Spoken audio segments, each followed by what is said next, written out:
Assalamualaikum warahmatullahi wabarakatuh. Selamat pagi. Di sini saya ingin mempresentasikan mini project MOA 7 atas nama Muhammad Masud Mahfud Darmawan. Sebelumnya saya mohon maaf karena saya tidak menampilkan on cam ya. Itu dikarenakan saya menggunakan PC dan saya tidak memiliki webcam. Jadi mohon maaf saya tidak bisa on cam. Langsung saja saya ingin menjelaskan mini project yang setelah saya buat. Yang pertama yang sudah jelas yaitu mengimport library yang akan digunakan. Saya menggunakan 5 library yaitu NumPy, Matplotlib, lalu Pandas, Cbrom, dan Ri. Lalu untuk selanjutnya load dataset. Sebelum menload dataset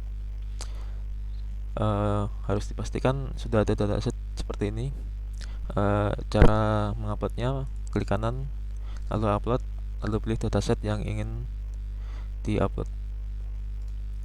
Lalu selanjutnya mengupload dataset yaitu df sama dengan, saya menamaikan df lalu sama dengan pd.read underscore csv, lalu masukkan nama datasetnya, lalu menampilkan informasi pada dataset yaitu menggunakan df.info.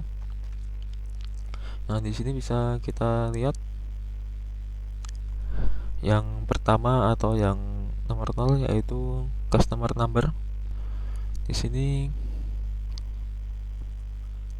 ada 18.000 baris ya, 18.000 baris yang tidak kosong. Lalu tipenya integer.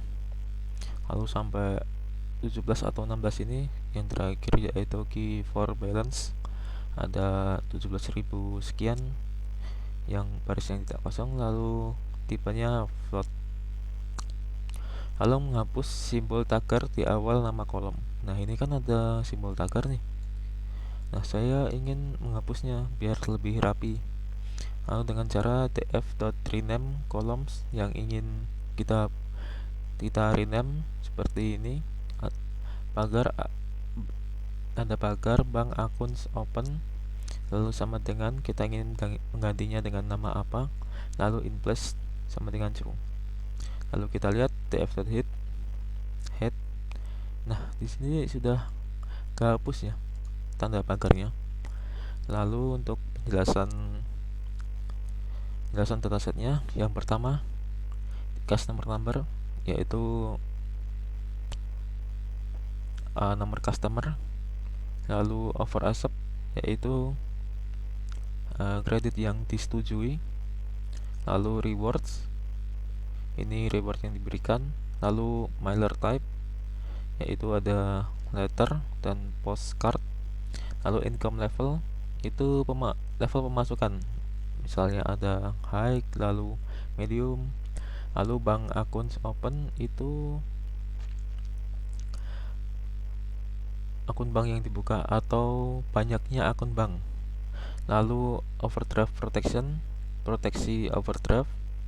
Lalu credit ratingnya, ini rating dari kredit, ada high, medium. Lalu credit cards health, ini sepertinya banyaknya credit card yang dimiliki oleh customer number.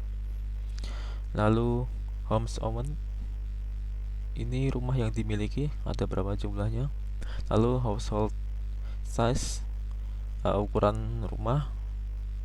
Lalu on your home, kamu di rumah atau tidak.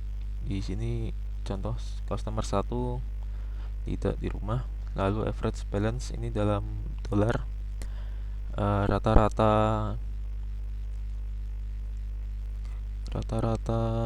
keuangan dalam dolar, misalnya ini 1160,75 dolar. Lalu Q1 balance, Q2 balance, Q3 balance, dan Q4 balance. Lalu selanjutnya EDA atau eksplorasi data analisis. Yang pertama cleaning data, kita cek baris-baris yang kosong dengan menggunakan df.isNull dan .sum. Lalu kita lihat pada average balance sampai Q4 balance ada 24 baris yang kosong. Lalu saya ingin menghapusnya dengan cara df.drop. Nah, lalu pilih apa saja yang ingin di apa saja kolom yang ingin dihapus untuk yang kosong. Saya memilih yang tadi ini, average balance, key 1 sampai key 4 balance. Lalu selanjutnya df.info lagi untuk melihat info baris yang kosong. Di sini sudah sama semua 18.000. Yang sebelumnya tadi ada untuk average sampai key 4 balance-nya 17.000 sekian. Nah, di sini sudah sama semua 18.000. Lalu kita lihat lagi df.isNull.zoom. Nah, di sini sudah kosong, berarti tidak ada lagi baris yang kosong. Lalu selanjutnya melakukan encoding untuk mengubah string kategori ke dalam bentuk numerik. Hasil encoding secara otomatis dilakukan berdasarkan urutan alfabet string kategori tersebut. Di sini saya menamainya LE atau label encoder. Lalu calls ini kolom. Lalu selanjutnya menampilkan df.head.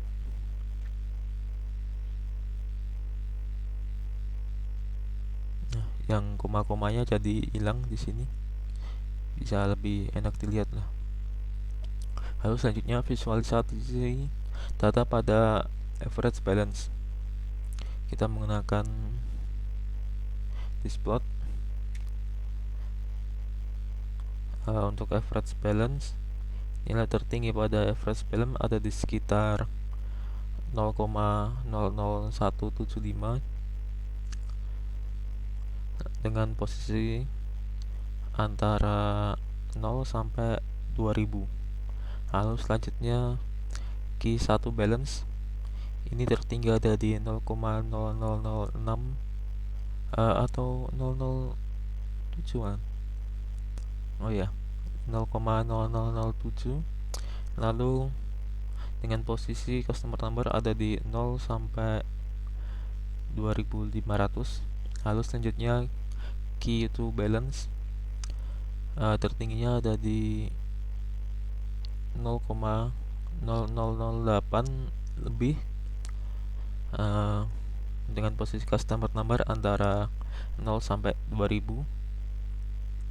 Lalu key 3 balance ada di 0,009 kayaknya.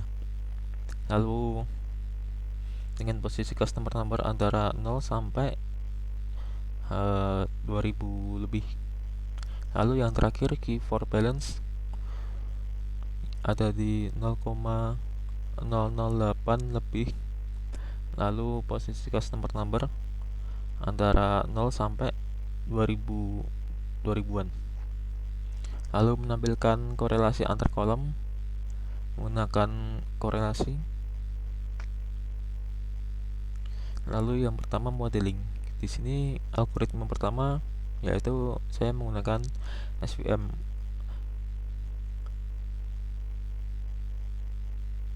Menggunakan SVM. Lalu yang pertama saya lakukan adalah mendefinisikan variabel X dan Y. Variabel X dimulai dari indeks 0 sebanyak 9 fitur. Lalu variabel Y ada pada indeks ke-9. Kita gunakan seperti ini. X sama dengan df.inlog 2.214 values. Lalu Y-nya seperti ini. Lalu memanggil variabel X, kita ketik aja X, lalu sudah terpanggil semuanya. Lalu memanggil variabel Y sudah terpanggil. Lalu men-split dataset menjadi data training dan data test. Lalu memanggil data train X. Lalu melakukan feature scaling. Feature scaling adalah cara untuk membuat numerical data pada dataset memiliki rentang yang sama. Lalu membuat model classifier menggunakan support vector classifier atau SVC, lalu dengan menggunakan kartel linear dan random state 0. Yang di sini nanti muncul SVC dengan kartel linear lalu random state 0 seperti ini. Lalu mencoba menampilkan prediksi Y prediction terhadap X test. Lalu selanjutnya menampilkan nilai evaluasi berupa nilai presisi, recall, skor F1, dan support dengan memanggil classification report. Nah, di sini bisa kita lihat untuk presisinya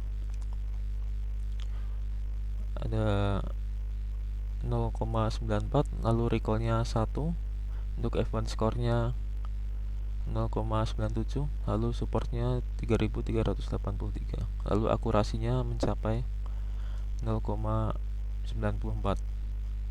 lalu menampilkan confusion metric.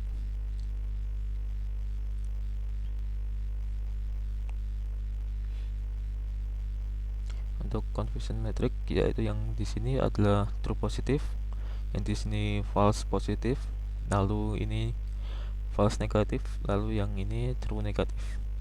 Lalu untuk algoritma yang kedua yaitu decision tree, memanggil data frame, lalu mendrop kolom over asep, dan untuk X nya drop over asep dan Y nya untuk menampilkan over asep. Lalu melakukan split data dengan perbandingan 80 banding 20. Lalu scaling object atau normalisasi hanya pada fit ke data training. Lalu selanjutnya jika ingin tetap dalam bentuk data frame, maka nilai hasil scaling dapat ditetapkan pada kolom awal. Lalu memanggil library untuk akurasi skor dan sebagainya. Lalu yang terakhir menampilkan akurasi pada decision tree. Di sini bisa kita lihat decision tree-nya ada akurasi 0,88%. Lalu precision-nya 0,11, recall-nya 0,12 sekian. Lalu F1 skornya 0,11. Sekian dari saya, kurang lebihnya mohon maaf. Wassalamualaikum warahmatullahi wabarakatuh.